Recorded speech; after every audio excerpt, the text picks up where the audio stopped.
lecture we studied about the concept of speed. We learned about the concept of velocity. So what is the basic difference between speed and velocity? Velocity is a speed but along with the direction. We also studied how to find out average speed and average velocity using the formulas. We also studied that SI units of both speed and velocity are one and the same. Today we are going to learn about the next very important term in physics, that is acceleration. Rate of change of velocity. In the previous lecture we also discussed that velocity of object does not remain the same throughout the journey. It increases or decreases. In other words, there is change in the velocity. So when you find the rate in the change in the velocity, that how fast it is increasing or how fast it is decreasing, that term is known as acceleration. So first of all, for 1 mark, very important question. Okay, define the term acceleration. So the definition is given over here. Acceleration is a measure of change in velocity of an object per unit time. So you need to write down this definition properly and understand the term. What is the definition? Once again, acceleration is a measure of change in velocity of an object per unit time. Acceleration हमको किस बात की information देता है? It gives us the measure कि velocity कितनी change हुई in unit time. Unit means 1. Now that may be 1 second, 1 minute or 1 hour, depending कि आप unit कौन सा use कर रहे हो. Okay. So acceleration is a measure of the change in velocity of an object per unit time. अब इसकी हम फॉर्मूला देखते हैं. तो क्या फॉर्मूला है? Acceleration is change in velocity upon time taken. By definition, acceleration gives us rate of change of velocity. तो जब हमको फाइंड करनी है कि वेलोसिटी कितनी चेंज हुई, तो उसके लिए हमको दो टर्म्स है वो पता होनी चाहिए. Which are those two terms? The final velocity and initial velocity. तो मैं आपको एक बहुत ही सिंपल एग्जांपल दे रहा हूं. ठीक है, आपने सपोज एक टेस्ट दिया जनवरी में और दूसरा टेस्ट दिया फरवरी. 20 मार्क्स के शॉर्ट क्लास टेस्ट थे. ठीक है, तो पहले टेस्ट में सपोज आपके 15 मार्क्स आए और दूसरे टेस्ट में आपके 18 आए.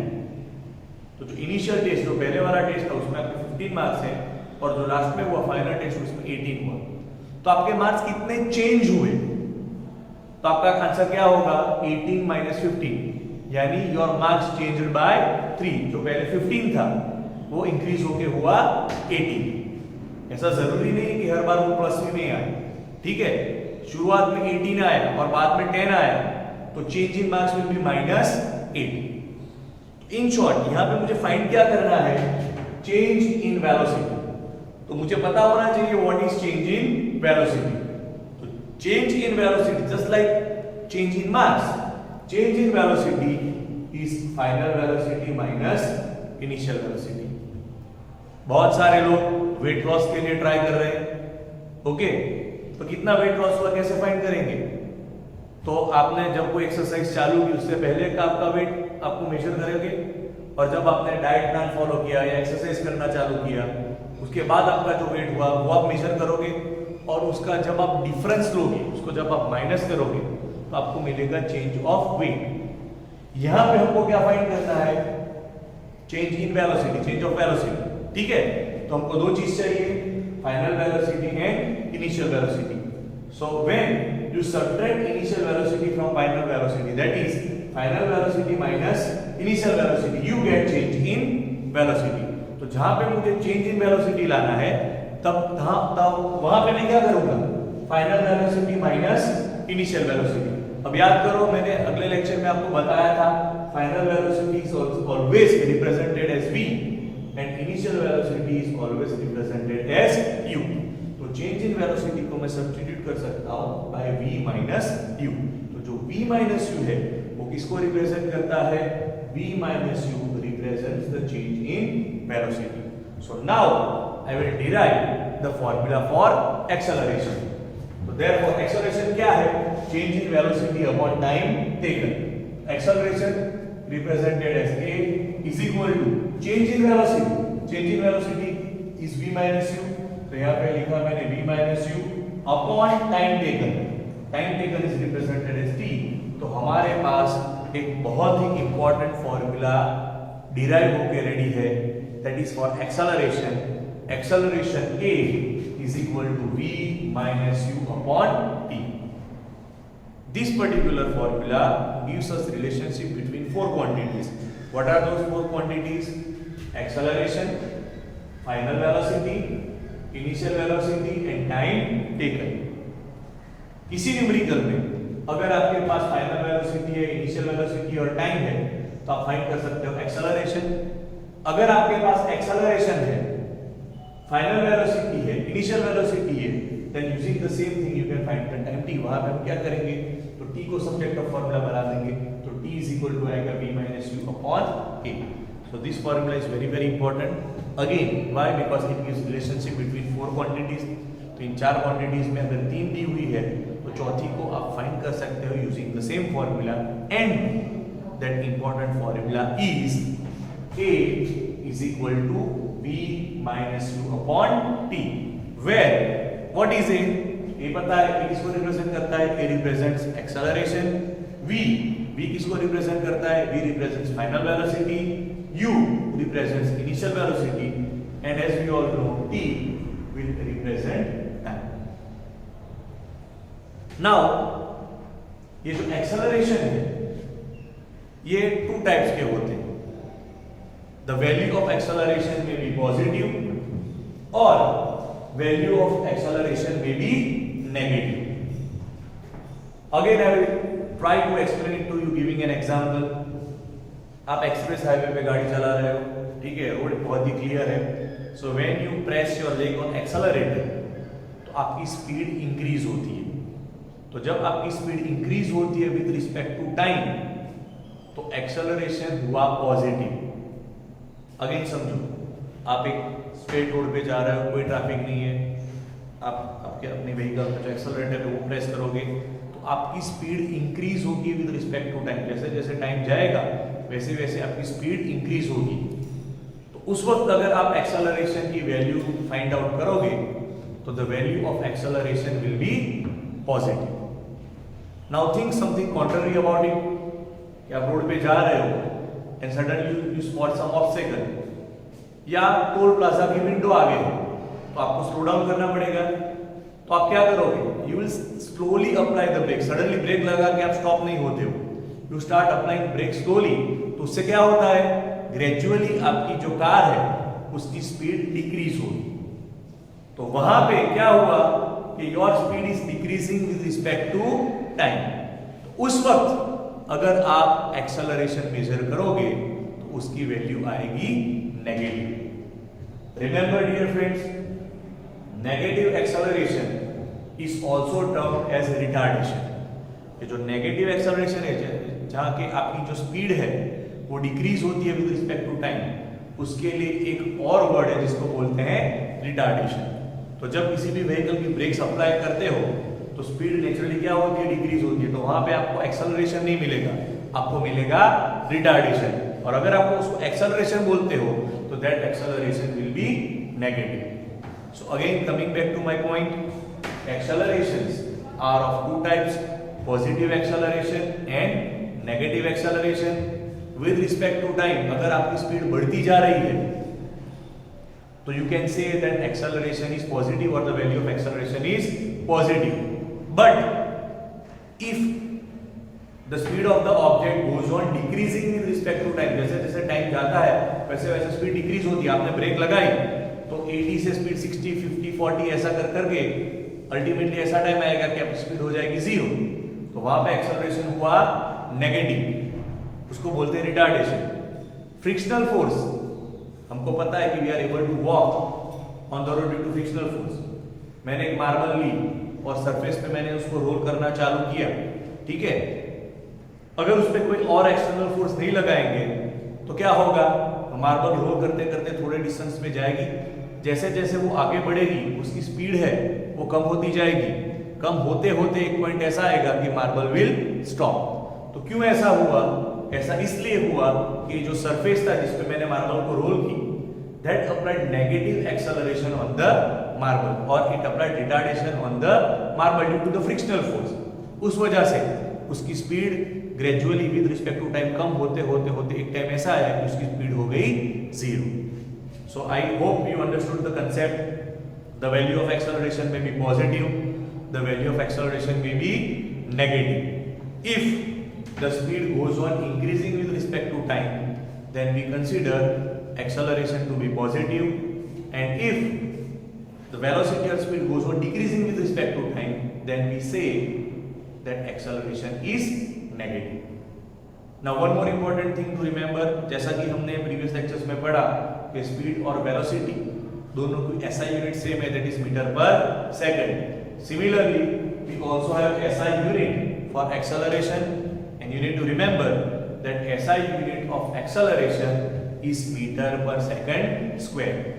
तो once again आज हमने derive की formula एक नई क्वांटिटी के लिए, एक नई टर्म के लिए। What is that term, acceleration. Acceleration चीज क्या है, it's a measure of the change in velocity of an object per unit time. उसको फाइंड करने के लिए फॉर्मूला क्या है, तो formula is acceleration A is equal to v minus u upon t, where v is final velocity, u is initial velocity, v minus u that is change in velocity, and t is time. Then we studied that acceleration may be positive or negative depending whether the speed is increasing with respect to time or decreasing with respect to time. And the last thing that we studied is that SI unit of acceleration is meter per second square. Now to have the better understanding of this term acceleration, we will solve certain numericals which involve the formula for acceleration, that is A is equal to v minus u upon t.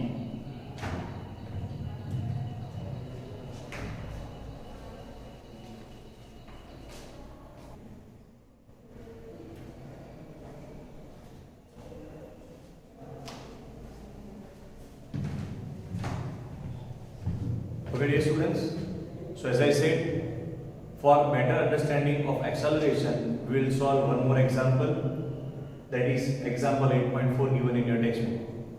First of all, what is the question? Starting from a stationary position, Rahul pedals his cycle to attain the velocity of 6 meter per second in 30 seconds. Rahul की position है वो stationery है, यानी cycle अभी रुकी हुई है, ठीक है। He starts pedaling his cycle, so gradually his speed will increase. By increasing, his final speed becomes, he attains the velocity of 6 meter per second in how much time? In 30 seconds. एक case खत्म हुआ, वो आगे क्या कर रहा है? Then he applies brakes such that velocity comes down to 4 meter per second. जब भी हम ब्रेक अप्लाई करते हैं तो स्पीड रिड्यूस होती है। तो पहले उसने स्पीड इंक्रीज की 0 to 6 by pedaling. After attaining the speed of 6 meter per second, he sees some obstacle and so he applies the brake. जैसे ही उसने ब्रेक को अप्लाई किया, उसकी स्पीड रिड्यूस होके हो गई 4 मीटर पर सेकंड। कितने टाइम में? In next 5 seconds.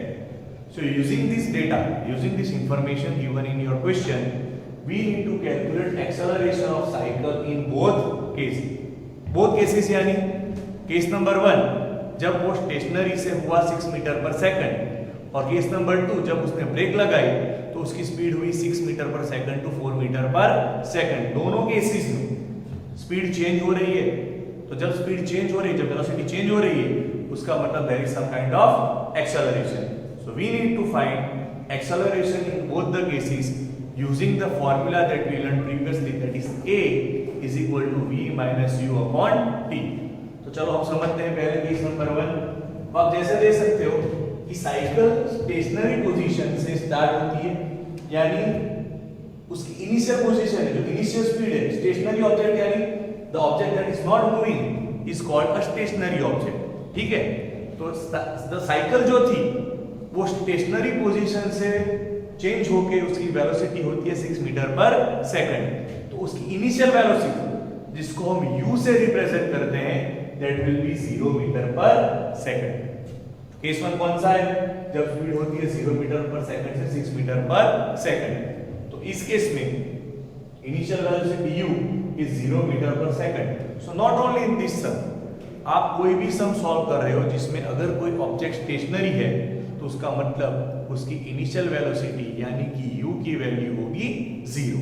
ठीक है, तो initial velocity is 0 metre per second, 0 से इंक्रीज होके फाइनली वो कहां तक पहुंचती है? It reaches up to 6 metre per second, यानी final velocity v is 6 meter per second. So for this case number 1, I have value of u as 0 meter per second and I have value of v as 6 meter per second. ये सब होता है कितने time में? In 30 second. So time taken t is 30 second. So I have value of u, I have value of v, I have value of t. Using three values and using the formula of acceleration, I will try to find the value of acceleration in case number 1. Acceleration A, तो हमने formula derive की थी previous lecture में. What is the formula? A is equal to v minus u upon t. Let us put the values. So A is equal to v. तो हमारे सम में v की value है 6 मीटर पर सेकंड, तो वहां पे मैंने v को सब्स्टिट्यूट किया by 6 minus u as the object was stationary, as the cycle was stationary. तो u की वैल्यू है 0 मीटर पर सेकंड, तो u को मैंने सब्स्टिट्यूट किया by 0 metre per second upon time t। कितने टाइम में ये सब हो रहा है? Time taken is 30 second, so I will take time t is equal to 30. So basically I have 6 minus 0 upon 30. 6 minus 0 will be 6. 6 upon 30 लिखोगे तो 6 5 30, तो मिलेगा 1/5। 1/5 आया, उसको आप डिवाइड करोगे तो आंसर होगा 0.2 मीटर पर सेकंड स्क्वायर। यानी in case 1, acceleration attained by the cycle is 2 meter per second square. Now in the same way we will solve case 2.